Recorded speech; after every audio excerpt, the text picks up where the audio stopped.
చార్ధామ్ యాత్ర. భారతదేశంలో ఈ యాత్రలు రెండుంటాయి. యావత్ భారతదేశ వ్యాప్తంగా ఒకటి అయినా, అంటే ఉత్తరాన బద్రీనాథ్, దక్షిణాదిన రామేశ్వరం, పడమట ద్వారక, తూర్పున పూరి జగన్నాథ్ ఆలయం. వీటిని బడా చార్ధామ్ యాత్ర అని అంటారు. కాగా ప్రస్తుతం మనం ఇప్పుడు మాట్లాడుకోబోతున్న యాత్ర ఛోటా చార్ధామ్ యాత్ర అని అంటారు. అదే యమునోత్రి, గంగోత్రి, కేదార్నాథ్, బద్రీనాథ్ ఈ ఆలయాలన్నీ కూడా ఉత్తరాఖండ్ రాష్ట్రంలో ఉన్నాయి.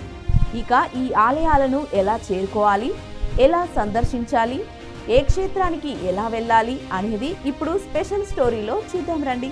ఛోటా చార్ధామ్ యాత్రను యావత్ హిందువులు అతి పవిత్ర యాత్రగా ఆదరిస్తారు. ఈ 4 పుణ్యక్షేత్రాలు భారతదేశం ఉత్తరాఖండ్ రాష్ట్రంలో హిమాలయాల పర్వత శ్రేణుల్లో ఉన్నాయి. హిందూ మత విశ్వాసాల ప్రకారం దేవభూమి ఉత్తరాఖండ్ లో ఉన్న ఈ 4 ధామ్లను సందర్శించడం ద్వారా మోక్షం లభిస్తుందని భక్తుల ప్రగాఢ నమ్మకం. చార్ధామ్ యాత్ర మతపరమైన ఆధ్యాత్మిక దృక్కోణంలో చాలా ముఖ్యమైనదిగా పరిగణించబడుతుంది. ఈ కారణంగా హిందూ మతంలోని ప్రతి వ్యక్తి చార్ధామ్ యాత్రకు వెళ్లాలని కోరుకుంటాడు. జీవితంలో ఒక్కసారైనా చార్ధామ్ యాత్రను సందర్శించాలని కొందరు నమ్ముతారు. అటువంటి పరిస్థితిలో ఈ రోజు చార్ధామ్ యాత్ర ఎందుకు అవసరమో, దాని ప్రాముఖ్యత ఏమిటో, ఏ కాలంలో ఈ యాత్ర చేయాలో అనేది ఇప్పుడు తెలుసుకుందాం రండి. ఉత్తరాఖండ్లోని రుద్రప్రయాగలో ఉన్న కేదార్నాథ్ ఆలయ తలుపులు మే 2న తెరిచారు. ఉత్తరాఖండ్ ముఖ్యమంత్రి పుష్కర్ సింగ్ ధామీ ఈ కార్యక్రమంలో పాల్గొన్నారు. చార్ధామ్ యాత్ర సజావుగా విజయవంతంగా నిర్వహించడానికి రాష్ట్ర ప్రభుత్వం అన్ని ఏర్పాట్లు చేసిందని, ఇది రాష్ట్ర పండగ అని ఆయన అన్నారు. అంతకుముందు ఏప్రిల్ 30న యమునోత్రి, గంగోత్రి ఆలయాల తలుపులు తెరిచారు.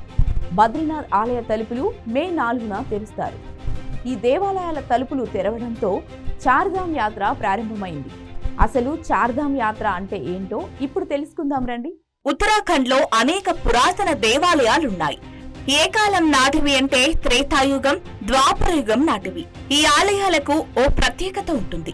నిజానికి దేశవ్యాప్తంగా ఏడాది పొడవునా వివిధ ప్రాంతాల్లో ఆలయాలు తెరిచి ఉంటాయి. కానీ ఈ ఉత్తరాఖండ్ లో మాత్రం కేవలం 6 నెలలు మాత్రమే దర్శనమిచ్చే ఆలయాలున్నాయి. అవే ఈ చార్ధామ్ యాత్ర. దీనికోసం యాత్రికులు దీర్ఘకాలిక ప్రణాళికతో సిద్ధమవుతుంటారు. చార్ధామ్ యాత్రలో భాగంగా భక్తులు దర్శించే ఆలయాలన్నీ ఉత్తరాఖండ్ లోని గర్హ్వాల్ ప్రాంతంలో ఎత్తైన ప్రదేశాలలో ఉన్నాయి. దేవాలయాలను శీతాకాలం మొదలవగానే మూసేస్తారు. వేసవి ఆరంభంలో తిరిగి తెరుస్తారు. ఇక ఈ యాత్రను సవ్య దిశలో పూర్తి చేసుకోవాలని భక్తులు నమ్ముతారు. అందుకే యాత్రను యమునోత్రి నుంచి ప్రారంభిస్తారు. తరువాత గంగోత్రి, ఆ తర్వాత కేదార్నాథ్ ను దర్శించాక బద్రీనాథ్ కు వెళ్లి అక్కడ పూజలు చేస్తారు. దీంతో ఈ చార్ధామ్ యాత్ర ముగుస్తుంది. యమునోత్రి. చార్ధామ్ యాత్ర యమునోత్రి నుంచే ప్రారంభమవుతుంది. యమునా నది జన్మస్థానానికి సమీపంలో ఉన్న ఈ ఆలయాన్ని కాలినడకన, గుర్రం లేదా పల్లకి ద్వారా చేరుకోవచ్చు. ఉత్తర కాశీలో ఉన్న ఈ ఆలయం సముద్ర మట్టానికి 3233 మీటర్ల ఎత్తులో ఉంది. రిషికేశ్ నుంచి యమునోత్రికి చేరుకోవడానికి దాదాపు 210 కిలోమీటర్లు ప్రయాణించాలి. గంగోత్రి. ప్రయాణంలో రెండో పుణ్యక్షేత్రమైన గంగోత్రి ఆలయం కూడా ఉత్తరకాశీ జిల్లాలోనే ఉంది. ఇది రిషికేశ్ నుంచి దాదాపు 250 కిలోమీటర్ల దూరంలో ఉంది. భారతదేశంలోని ఎత్తైన మతపరమైన ప్రదేశాలలో గంగోత్రి ఒకటి.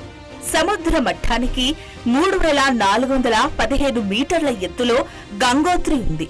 ఇక్కడ గంగానది పుట్టిన ప్రాంతాన్ని గోముఖ్ అంటారు. గోముఖ్ గంగోత్రి నుంచి 19 కిలోమీటర్ల దూరంలో ఉంది. గోముఖ్ నుంచి బయటకొచ్చిన తరువాత ఈ నదిని భాగీరథి అని పిలుస్తారు. భాగీరథి నది దేవప్రయాగ్ సమీపంలో అలకనంద నదిలో కలిసిన తరువాత గంగగా మారుతుంది. కేదార్నాథ్ యాత్ర దాదాపు 6 నెలల తర్వాత వేద మంత్రోచ్చరణలతో కేదార్నాథ్ యాత్ర ప్రారంభమైంది. కేదార్నాథ్ ఆలయ తలుపులు తెరిచిన సమయంలో ఉత్తరాఖండ్ ప్రభుత్వం హెలికాప్టర్ మీద నుంచి భక్తులపై పూల వర్షం కురిపించారు. ఆలయ ద్వారాలు తెరిచిన తర్వాత భక్తులు అఖండ జ్యోతి దర్శనం చేసుకున్నారు. ఆ తర్వాత రుద్రాభిషేకం, శివాష్టకం, శివతాండవ స్తోత్రం, కేదారాష్టకం మంత్రాలు చదివారు.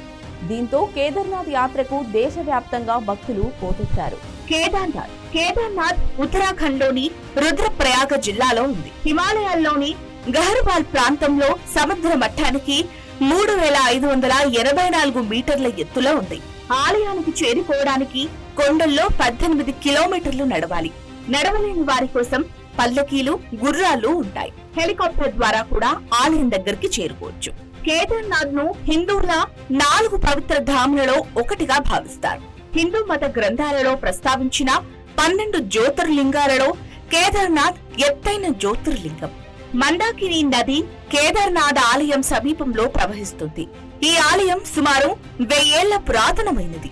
దీన్ని చతుర్భుజాకార పునాదిపై భారీ రాతి పలకలను ఉపయోగించి నిర్మించారు. కేదార్నాథ్ ఆలయం వెనుక కేదార్నాథ్ శిఖరం, హిమాలయాల్లోని ఇతర శిఖరాలు ఉన్నాయి.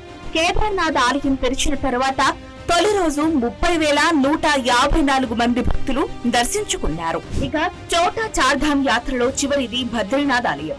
సముద్ర మట్టానికి 3100 మీటర్ల ఎత్తులో ఉంది. హిమాలయ పర్వత సానువుల్లో అలకనంద నది ఒడ్డున ఉంది. దీనిని ఆదిశంకరాచార్యులు 8వ శతాబ్దంలో స్థాపించారని నమ్ముతారు. ఈ ఆలయంలో విష్ణుమూర్తి కొలువు తీరారు. ఎలాంటి జాగ్రత్తలు తీసుకోవాలి? చార్ధామ్ యాత్రకు ప్రతి ఏటా లక్షల మంది భక్తులు వస్తారు. ఈ యాత్రకు రిజిస్ట్రేషన్ తప్పనిసరియా?